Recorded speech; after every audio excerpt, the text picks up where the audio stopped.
every single day, and this rod that I'm getting ready to tell you that was inside that cup.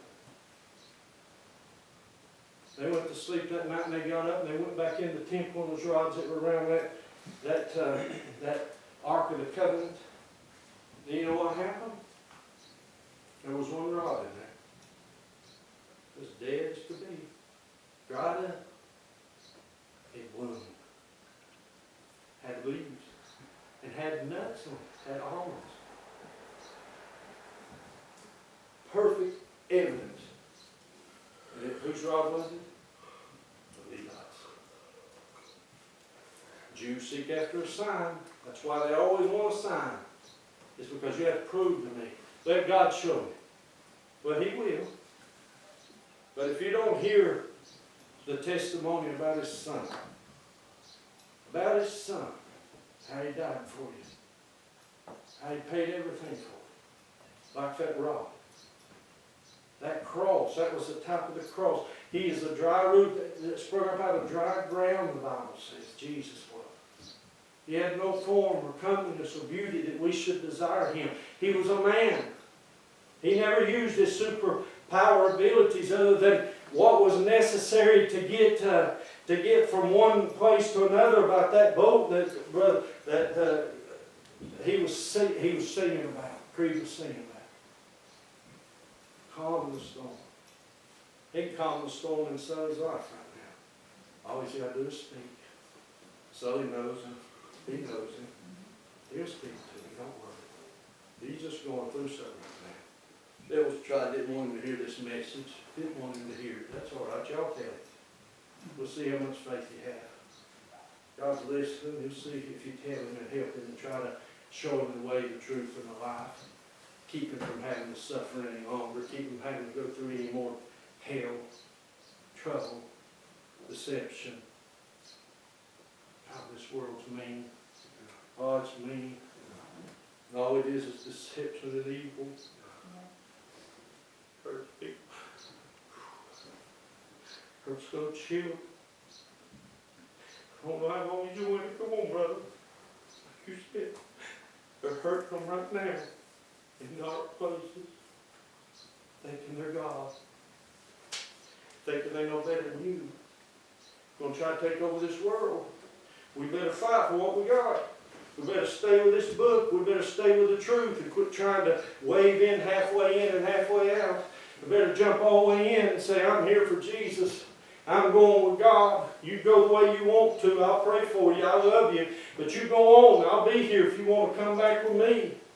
But I'll tell you something. I'm serious. I'm going with the Lord Jesus Christ. I'm going with His sacrifice for me. I know I can't achieve nothing. I don't care how many people I feed or how many places I get to. It's going to have to be Him that's going to do anything once I get there. Do you know how we obtain those things? It's through the cross. The cross. There's a story in the Bible. One of the prophets came upon, it was Moses. Notice one of the prophets came in, and that people had settled in a certain place there. There was a body of water there, and water is very, very valuable in the desert. You know, you can't hardly find it everywhere, and it had become polluted somehow. And they called for the prophet of God, the man of God. Said He'll know what to do. He'll know how God's going to protect us and bring us out of this. And you know what he did? They told him, said, this is polluted. What do? He went over to a tree, and he broke off a branch. And he took that branch, and he just threw it in the water. And that branch sucked all the poison out of it. You say, well, that's science. No, you missed it. That's the cross. And it's all through here. Jesus is actually called the branch in one place. He's actually called by a separate prophet. He's the branch. We're the branches, Jesus said. He's the vine and we're the branches. We're the healing. We're the one that sucks the poison out of this world. We're the one that can take it. We're the ones that stay in when everybody else leaves. We're the ones that Jesus was talking about, said, you'll be able to drink poison. And still, He didn't mean that literal. He's talking about the poison of this world, the spiritual poison that's coming in on us in this day which we live. But we've got the cross. We've got the branch. We've got Jesus Christ Himself, and all we do is submit to Him every single day. day. Yes, we fall. Yes, we falter. Yes, we mess up. Yes, we can't find our way most of the time. But if you hang in there and you keep on going like I've said on in, you'll get there. You'll make it. And somebody, by God's grace behind you, will follow in with you. You'll help somebody else. And it may be your own child. Some of you in there haven't had children yet. You don't know how precious that is to you. You don't know how special that is to see your son or your daughter or somebody actually want to go with God. And you don't know what it feels like to regret sometimes that you didn't do what you're supposed to do and you knew you should. You just didn't do it because you're selfish. And now they're suffering because of it. Well, it's got, if that don't straighten you up and wake you up, nothing will. There's not a thing that will. There's one more place in the Bible, and I'm finished. This prophet and these men, they worked like we worked under Ralph. He was the head prophet. We worked under Ralph. We looked to him for guidance and help and whatever we needed. We miss him. We love him. Thank God we met him, knew him. We got to go on now and try to be like him, and that's hard. Lord have mercy, that's hard. Didn't realize it until you get in and have to do it. But anyway, they were working. They wanted to build some places. They wanted to do some good. Wanted to build some places maybe for the poor, maybe for themselves, or maybe for somebody that didn't have a place. And they asked him if it's all right, and he said, go do it. And as they were doing it, they were cutting down these trees, and the young man had the axe. He had borrowed that axe, and he's chopping on the tree, and he swung too hard, and the axe head fell off, and it went into the water. It went all the way down to the bottom. It sunk down to the bottom. He said, I don't know what I'm going to do. Metal was precious in those days, and it was expensive. And he borrowed it. He was going to have to pay it back, and he had no way to do it. He was just a prophet. He had to live off what God gave him. Well, they went to the man of God and said, can you help me? What do I do? It was borrowed. They put my child in jail, put my child in bondage to pay for it. He went over, same thing. Grabbed the branch, broke it off, took it over there, threw it in the water. God saw that branch, saw his son thousands of years later, dying on the cross. He said, I'll honor that. I'll bless that. That's representing me. That's representing my son. That's representing my cause while this earth's still turning. You know what happened? Miracle. It's hard for me to believe even today. But it happened. It said the iron did swim. Isn't that King James perfect the way it puts that? The iron did swim. It came all the way up. He reached out and grabbed it. So happy. I'm so happy. Some of you in here think you've lost it. Think you've done something too bad. It's impossible to come back, you think. Not with a cross. Not with Jesus Christ. If you come to him, he can give it back. You say, well, how's that? It's called a new birth. It doesn't just happen once. I'm not saying you get saved over and over and over. There's a cleansing process that comes through the cross. A washing process that comes through the cross. You know how you're saved? You know how you're born again? Born from above? He said, verily, verily, I say to you, except a man be born of water and of the Spirit, he cannot see the kingdom of God. You know what that water represents? The Word of God. You know how you're saved here in this room this morning? It's accepting every single word of this. That's the truth. Even that story I just told you about that iron floating to the top. See, it's not hard for me or Sandy, Dave, Dare, maybe Teresa, some of the others, or some of the young ones maybe, if you've traveled long enough to believe God and trust him with all your heart, life, soul, and mind now. Because you've seen him do so many things in your life. It's become evident to me that God exists. It's real. I know that. But you have to travel a little ways with it. and let it get in you. That's why Jesus said, I'm the bread of life. You got to eat my words. You got to eat my flesh. Eat me. Believe me. Trust me. Believe what I say, what I'm giving you right now. Take it in and take it as your own. Make it your strength. Make it your life source. Make it your goal in life to grow because of this word. If we grow because of this world and its words, we'll perish. We'll die every day. But through the Spirit, you're revived and lifted up and given strength to go on with God. You know what our part is in this? It's like that man, that iron floated. He said, now reach out and take it.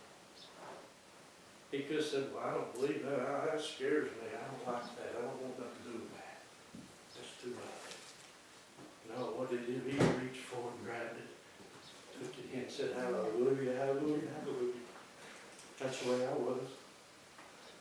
That's the way I am every day. Sometimes every morning. When God gives me strength, I come back to the cross. I kneel before Him. I say, Lord, how you doing today? Appreciate you dying for me.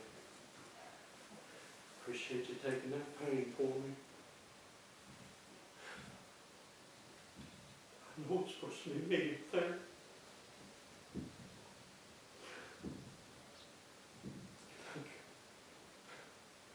What can I do?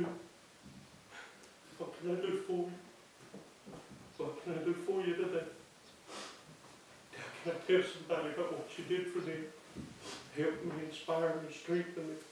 Give me what I need. And He does. He does.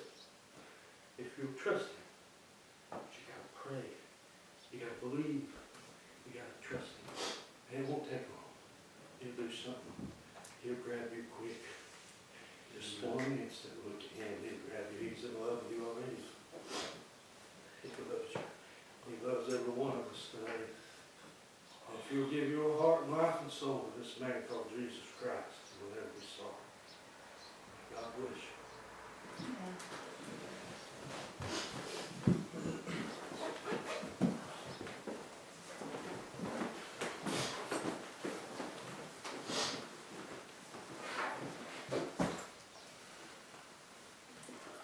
When I came in here this morning, before church, I was over there in my room looking at the songs and praying some and looking at stuff that Dare sent me about Noah. And I'm thinking when I come over here this morning, I'm going to come over here and look for some help, for me, for Dara and just for us. And I don't know, since I've been here today, things have changed, because I know that things are going through hard, but it's a light affliction. I'm saved, I'm going to heaven. And not to make light of any pain or suffering or any of that stuff, but it's a light affliction. There are things that now, I guess, by the end of the service, I want to get some help for somebody else. And,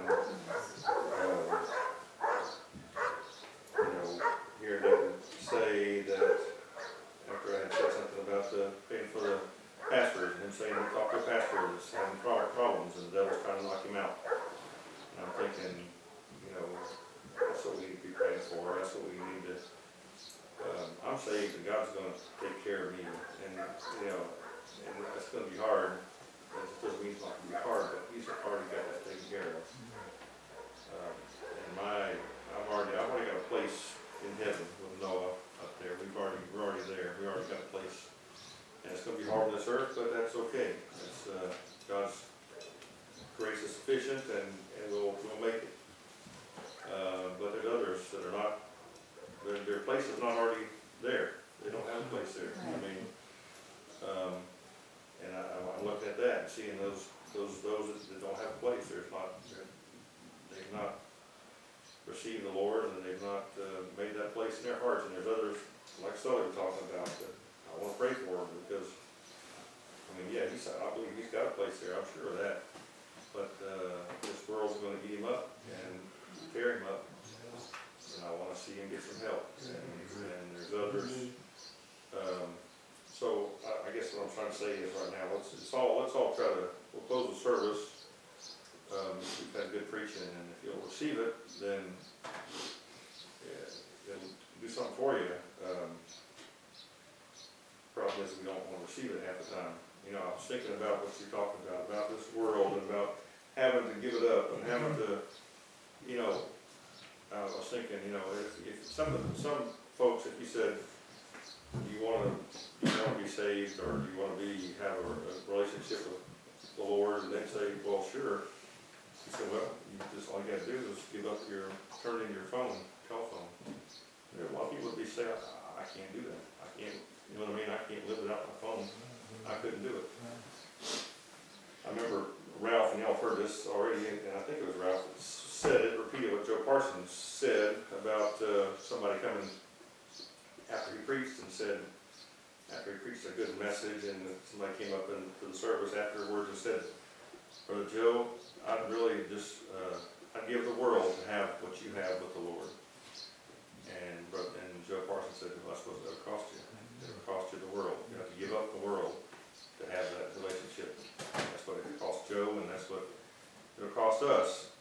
Not that God wants us to live as monks and without anything. He doesn't want your phone. He wants you to give him your phone. He wants you to give him your heart. He wants you to give him everything. It doesn't mean he's not going to let you have it. It doesn't mean he's going to make you suffer. He doesn't want you to suffer. He loves you. But he wants you to give it to him. And that's what I want. You know, that's our biggest obstacle when it comes to getting saved or coming to know the Lord. It's because we are just not really ready to turn everything loose and say, Lord, all I want is you. And anything you let me have, that's fine. But if not, I still want you. And that's what I want to pray for these those that are not saved. Pray for Sully. Pray for these pastors. And like we said, there's a lot of things going on in the world right now. I want to pray for somebody else this morning. And I believe by praying and asking for help with somebody else, that maybe I'll get the help I need this morning. So that's all. If anybody that will, let's come down to the front here to the altar and pray. And we'll just close the service with this prayer.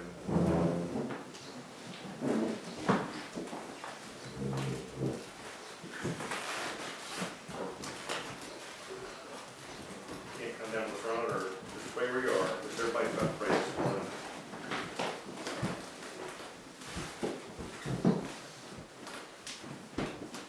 Our Heavenly Father, we come to you once again, Lord, and we're in your house this morning. We're here in your presence this morning. We're here with you this morning. You're here with us, more importantly, Lord. You said you'd be here. And I just ask you, Lord, today for the help, Lord, for these other folks that are around us, Lord. And I know that we need help. We need your grace. We need your touch this morning. But I want to take this time this morning to pray for some of the others, Lord, that maybe they're not praying this morning. If they're not praying, somebody's not over there praying this morning, but I want to pray for him. I want to pray in this place, Lord. I want to pray that you'll come by there and touch him, put your hand on him. And Lord, let him see, Lord, that he doesn't have to feel afraid, and have to feel like he's got to run, Lord, that you welcome him back like the Father, like a prodigal son, Lord. You're standing there ready to run out and meet him, Lord, and wrap your arms around him, Lord. Let him feel that, Lord. Let him know, Lord, that you're there to receive him and to take him in, and that we are here, Lord. We are here, Lord, because you've given us that love in our hearts for him, Lord. And I pray he'd feel that, Lord, and not feel fear, and not feel a need to run. Touch him, Lord, for Jesus' name's sake. I pray for these kids, Lord, that aren't saved, Lord. I pray, Lord, for them. Touch them. Make a place for them. Lord, get a hold of their hearts, Lord, that there's a place for them in heaven. I don't want them to miss it, Lord. I don't want them to not find it, Lord. I don't want them to miss what you have for them, Lord, today. I thank you for your message this morning, Lord. And I pray, Lord, that these kids, Lord, would see the importance of turning over their lives to you, Lord. And I pray that you help them do that, Lord. Help us to do that, Lord. I know that on a daily basis we need to try to do that, Lord, and be able to do that, Lord. But it's only going to come with your help and your strength and the Holy Spirit working and doing and touching and helping us, Lord. I pray, Lord, today for all that you've done here. I thank you, Lord, for what you've done. I'll thank you, Lord, for loving us and blessing us. Help us now, Lord, and help us as we go from here, Lord, not to let go of the things that you're doing, Lord. Bless us for Jesus' name's sake, and I thank you. In Jesus' name I pray.